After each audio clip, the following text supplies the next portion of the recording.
This is Tracing the Roots of the Climate Crisis. Chapter 4. Dreams. There's this line in a Nina Simone song that's been running through my head quite a bit these days. The song, at least in part, is about drugs and addiction. She says, "The dealer takes a nickel, Lord, and sells you lots of sweet dreams." And Lord knows we need lots of sweet dreams. This line hits me, I think, because of its empathy. We do need sweet dreams, God knows. But not all dreams are equal. Some dreams, to borrow another line from the song, put tombstones in our eyes. I'm Ben Cushing. Welcome to the fourth and final chapter of Tracing the Roots of the Climate Crisis. In this chapter, I want to reflect on our dreams. What kinds of dreams have we inherited? What are their consequences? And what kinds of dreams do we need in order to survive the future and heal?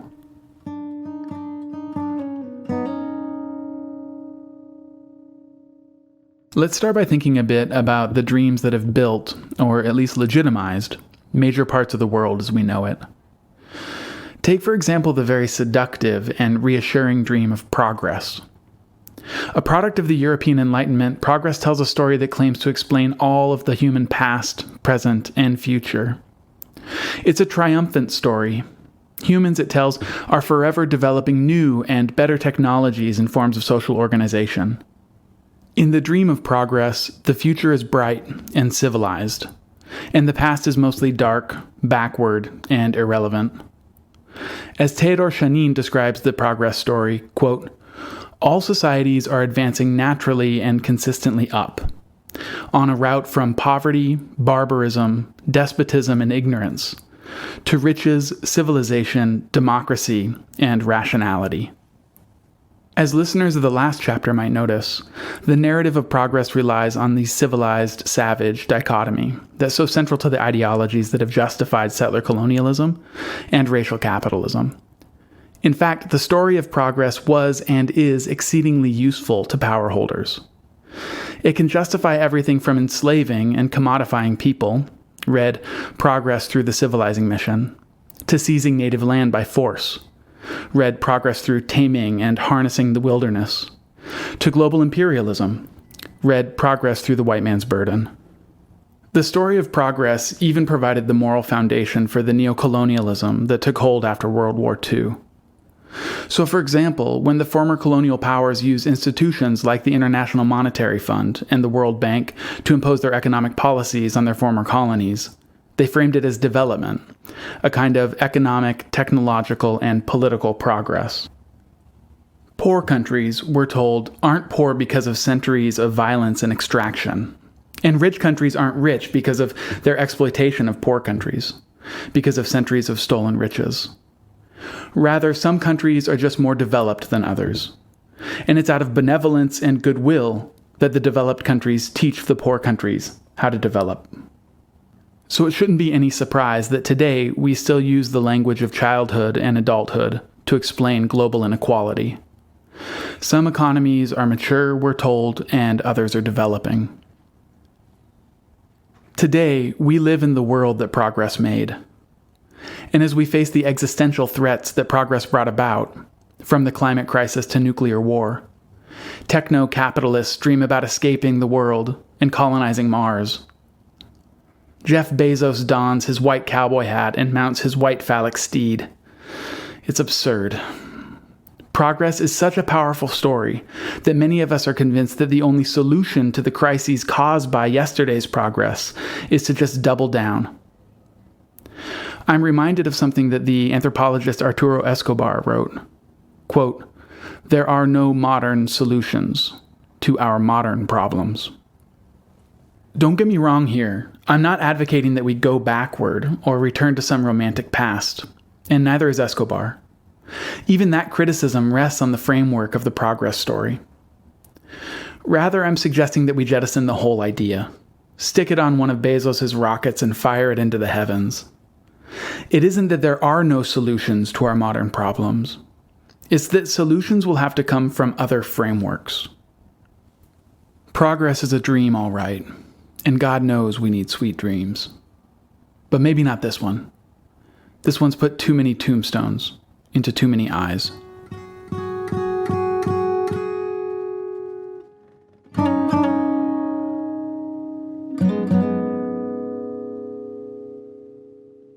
The American dream is one of the most salient stories in U.S. society over the past century. This is a deeply held and deeply felt belief not only about American freedom of opportunity, but about what constitutes a good life and how one should go about living it. To criticize the American dream is to commit a kind of blasphemy in U.S. culture. And while I'm more than happy to attack false idols, I also want to acknowledge that the American dream can be a source of hope for a lot of people, and hope is precious in this world. Many Americans assume that the American dream, the dream of lifting oneself from rags to riches through hard work and perseverance, is as old as the country itself, or older. Many of us were taught that the so-called pilgrims came on the Mayflower seeking religious liberty, framed as the first chapter in a national tale of American dreams. We're invited to imagine European immigrants arriving at Ellis Island seeking freedom and opportunity, and we're asked to play the protagonist in our own American dream story. But like most national myths, it's never been very true, and it isn't even especially old. It dates back to the late 19th century, when the American economy was rapidly industrializing and the wars of colonial settlement were coming to a close. That was indeed a time when a minority of the population, namely white men, did enjoy significantly better economic opportunity and upward class mobility compared to their counterparts in Western Europe. Western Europe at the time had a rigid class structure with roots in the feudal system, and the U.S. offered, among other things, freshly seized indigenous and Mexican land for white settlement and booming new industries. But the time of relative opportunity, as unjust as it was, has long passed. For about the last half-century, in the context of neoliberal economics and the consolidation of corporate power, the U.S. has offered less and less opportunity. Today, Canadians experience 3 times higher rates of class mobility than Americans. So if the U.S. was ever a land of opportunity, it was in the context of colonial settlement and capitalist exploitation. And it isn't much of one today. So the hope offered by the American dream is, at least in part, false. But there's something even more dangerous about the American dream. Embedded in the notion that the U.S. is a land of opportunity is a belief that inequality is simply the result of some people taking advantage of those opportunities and others failing to. This is often called the myth of meritocracy. The idea that people earn their place in the economic hierarchy based on their merit, their skills, and work ethic. This is a remarkably powerful ideology, since it implies that people basically deserve their lots in life. The rich are rich because they earned their wealth, and the poor are poor because they deserve to be. All coercion is hidden away and justified. The myth of meritocracy makes no room for an accounting of colonialism, slavery, class exploitation, gendered power structures, or extractive imperial economies. So, for example, if we believe the myth of meritocracy, and then we look around and see that white folks have on average 20 times more wealth than black folks, which they do, the story slips quickly into white supremacy. One's left with the idea that white folks must be 20 times harder working than their black counterparts. It's no wonder that this story is so popular among the same political forces that seek to repress black and brown movements for liberation. Overall, this national myth can cause us to blame ourselves for suffering the consequences of systems that are hurting us, while letting those systems off the hook. It keeps us from understanding the world that we inhabit, and from understanding our own lives and the lives of the people around us. And I'd suggest it even keeps us from dreaming better dreams. Not all dreams are equal. Some dreams, even dreams that give us hope, can hurt us. They can even be weapons deployed against us, and weapons that we deploy against one another. As the social theorist Slavoj Žižek put it, quote, "The first step is not to change reality to fit your dreams. but to change the way you dream. Or better, from James Baldwin, quote, "It's only when one is able, without bitterness or self-pity, to surrender a dream one has long cherished, or a privilege one has long possessed, that one is set free, that one has set oneself free for higher dreams, for greater privileges."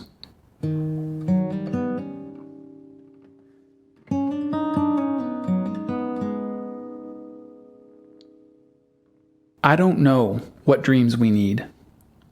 But when I look at progress and the American dream, I feel pretty confident that these aren't them. It seems to me that we're all living within a kind of crisis of the imagination.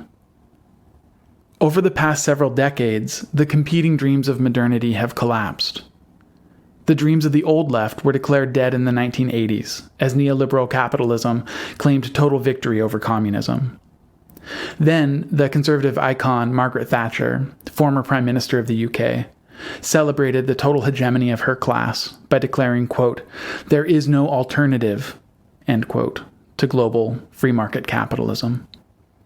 But today, after enduring 40 years of austerity and growing inequality, and as we witness the unraveling of the living systems of this world of which we are part, the dreams of capitalism are surely dead. Some may still hold them close, but more out of nostalgia than actual hope. Those old dreams have lost their power. And where they still hold sway, they take the shape of reactionary nationalism and misdirected resentment. The modern dreamscape is as clear-cut and barren as the modern landscape.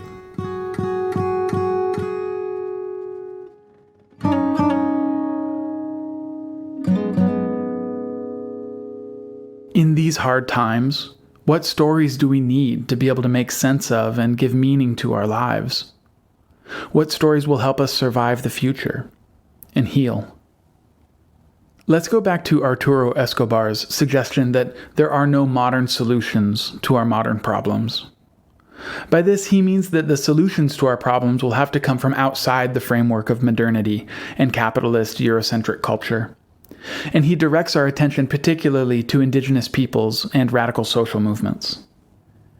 Indigenous communities, as the historian and native activist Nick Estes argues, not only have centuries of experience resisting colonialism, but also hold practical knowledge about how to live within reciprocal ecological relationships connected to local places. So indigenous-led social movements, such as the movement to stop the construction of oil pipelines, aren't just about stopping pipelines and protecting the environment. They're also assertions of alternative ways of relating to other people and the other-than-human world, of being responsible in our relationships with our various relatives. Estes makes this point partly by exploring the Lakota phrase that became a rallying cry at the movement for Standing Rock, Mini-Wachoni, which means water is life. Quote, "Mini-Wachoni and these indigenous ways of relating to human and other-than-human life exist in opposition to capitalism, which transforms both humans and non-humans into labor and commodities to be bought and sold. These ways of relating also exist in opposition to capitalism's twin, settler colonialism, which calls for the annihilation of indigenous people and their other-than-human kin." End quote. Within indigenous-led resistance, we can see concretely that other worlds are indeed possible. They've been here all along, resisting.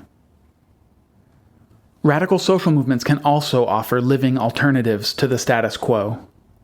Not only do these movements call for an end to various oppressive systems, they often embody examples of what alternative systems might look like. So Occupy Wall Street didn't just call for the end of the rule of the 1%. It actually embodied a radically democratic alternative based on mutual aid and direct participatory democracy in daily general assemblies. And it invited people into a different way of understanding themselves and others. In a similar way, the Black Lives Matter movement didn't just call for an end to police violence, but also built networks of local community members and organizations engaged in everything from mutual aid to collective strategy. The kinds of community ties needed within a society free of the carceral state. None of these examples are perfect, and none of them offer simple blueprints for a better world. But still, these are the tangible spaces where people are actively trying to figure out how to build a better society together. They are spaces of agency and creativity, where transformative dreams are being nurtured and built. But radical alternatives can even show up in the most mundane places. The anthropologist and anarchist David Graeber points out that mutual aid and cooperative relationships are actually all over the place. Consider, for example, how radically utopian your local library is. It's this institution for resource sharing and community, and it's free. In my old neighborhood, we had a volunteer-run tool library. I'd go there every couple of weeks and borrow a lawnmower for free. Then I'd bring it back and one of my neighbors would take it the next week. You could borrow everything from a screwdriver to a jackhammer. It was dreamy. A shabby beacon of a revolutionary alternative, housed in the basement of a local church. It was like Home Depot's worst nightmare. One of the most hopeful books that I've read in the past few years is called A Paradise Built in Hell by Rebecca Solnit. Solnit finds that radically solidaristic and caring communities emerge within the most unexpected places. She takes a hard look at the history and the sociological study of disasters. What she finds, I think, is deeply moving and a bit of a salve in these scary times. For one thing, she finds that this culture fundamentally misunderstands the way people behave in times of crisis. We're encouraged, by Hollywood for example, to imagine that when crises hit, people revert to a kind of brutal instinct. We panic, hoard resources, and get violent fast. But it turns out we usually don't. In fact, the actual history of crisis tells a very different story. People often spontaneously begin looking out for each other, for strangers, rescuing folks in crisis and sharing what they have. And it happens over and over again in history. It's the norm. Let's just sit with that. The implications are enormous. Maybe we're not all cruel brutes overlaid by a thin veneer of civilization. Maybe that's another story we can leave behind. What's more, Solnit shows that people often think back on these moments of crisis, paradoxically, as some of the deepest and strangely best memories of their lives. It isn't that the crisis was good. People often suffered devastating losses amid these crises. It was the unexpected richness of community and mutual aid that people experienced during and just after the crisis. Solnit argues that we always need this deeper sense of community and purpose, but that this society just doesn't provide it. It's only in extraordinary moments when the alienation of daily life within this society is ruptured that we experience it, or rather, that we seem to spontaneously co-create it. You and I are living in a moment of multiple, unprecedented crises. Things seem to be unraveling all around us. Ecological systems are coming apart and transforming. The legitimacy of our economic and political systems is crumbling. And the dreams of modernity appear to be dead. May they rest in peace and never reemerge from the grave. And at the same time, multiple transformative dreams seem to also be taking root and flourishing. Sometimes within people's struggles against this system, and sometimes in the wake of the disasters that it rains down upon us.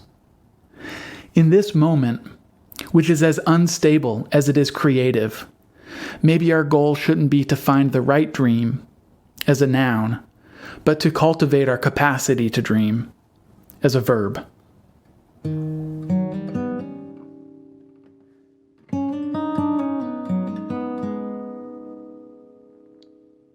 As we attempt to trace the roots of the climate crisis, we find that they run deep. They're entangled within the core beliefs and institutions of this entire civilization.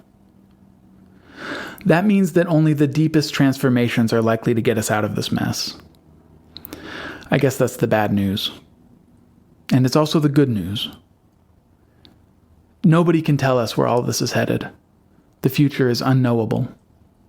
As Rebecca Solnit put it, quote, "The future is dark, with a darkness as much of the womb as of the grave. A couple years ago, I was on a walk at the Sandy River Delta at the mouth of the Columbia Gorge with a good friend, the scholar of social movements and teacher David Osborne. He posed a question that's really stuck with me. It's been bouncing around in my head ever since. He asked, quote, "If the changing climate was a gift, what would it offer us?" That's a question that we'll need to answer together. It's a question to live into. But here's one starting point for an answer, from my perspective at least. What if the climate crisis were an outstretched hand? A kind of invitation to change, calling us toward one another and toward our other-than-human relatives. What if the changing climate were a call to come home? Back home to a world in which we belong, of which we are participants, responsible members of a living community.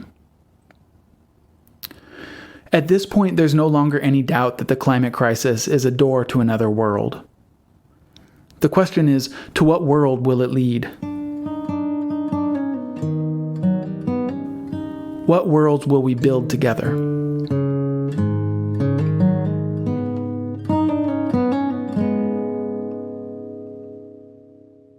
Thanks for listening to Tracing the Roots of the Climate Crisis. I'm Ben Cushing. If you found this podcast to be valuable, please consider sharing it with a friend. Tracing the Roots of the Climate Crisis, including theme music, was written and performed by me, Ben Cushing. Special thanks to Mike McNaughton for support with sound engineering, and David Osborne for his insightful feedback. Take care, everybody.